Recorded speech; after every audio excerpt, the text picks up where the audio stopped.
Welcome to the Digital Fireside.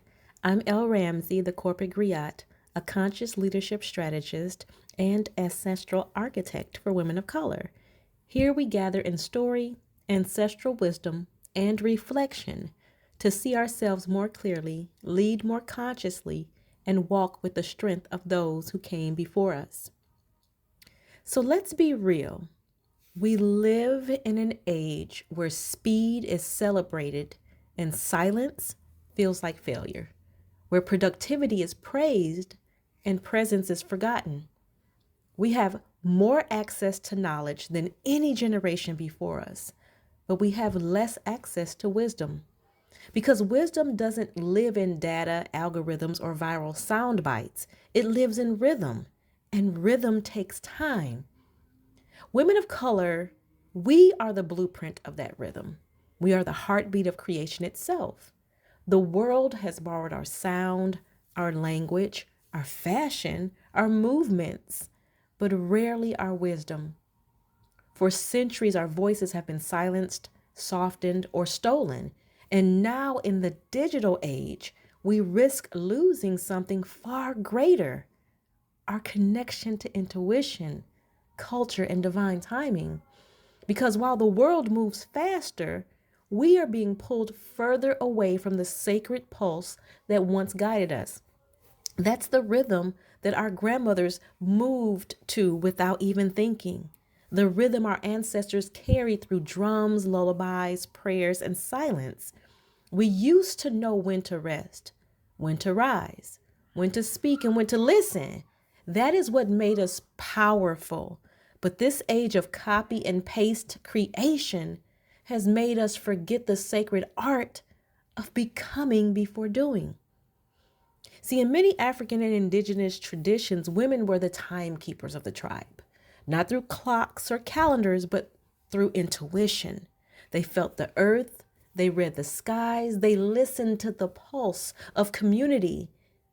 Among the Yoruba, the Griot women carried stories like sacred codes, reminding their people of who they were and what they came here to become.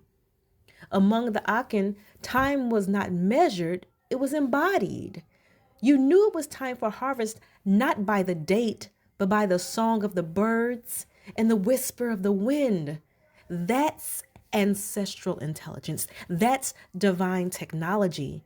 And yet here we are, scrolling, posting, performing, forgetting that creation without connection is just content.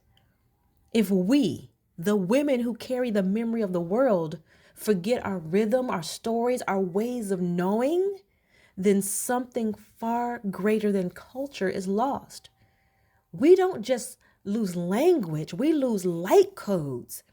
Every word our ancestors spoke, every song they sang, every prayer they whispered into soil and sky became data in the morphic field, a field of memory that lives within all of us.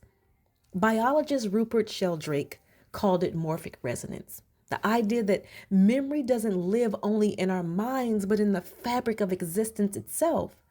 See, when we repeat the wisdom, rituals, and songs of our lineage, we strengthen that field. We make it easier for the next generation to remember who they are. But when we silence ourselves, when we abandon intuition for imitation, that field weakens and the collective memory of who we are begins to fade. If we continue chasing validation, going viral, trying to be visible while disconnecting from ancestral truth, then we risk creating a future built on artificial resonance, a collective field of empty echoes where wisdom is replaced by noise, and the algorithms of the digital age overwrite the frequencies of divine remembrance. That is not evolution. That's erasure disguised as progress. But we have a choice. We can choose to feed the field of wisdom instead of fear. We can use technology consciously, not as a replacement for intuition, but as an extension of it. We can become living conduits of ancestral intelligence, bridging the wisdom of the past with the innovation of the present so that the future still remembers us. See, sisters, it's time to reclaim the original system update, to stop chasing every trend and start tuning back into our own transmission. Because ancestral intelligence, the original AI, is not outdated wisdom. It's encoded consciousness. It's the rhythm that has always known when to move, when to pause, when to surrender. Technology isn't itself the problem. It's how we use it. We can either become slaves to algorithm or architects to remembrance. When we slow down and create with intention, our words carry power. Our art becomes prayer. Our leadership becomes legacy. So let's do some soul reflection. Where in your life have you replaced divine rhythm with digital noise?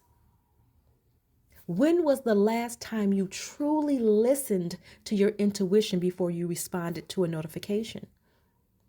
How can you begin to create, not from fear of being forgotten, but from the memory of being eternal? What would it look like for you to move at the speed of your spirit instead of the speed of the system?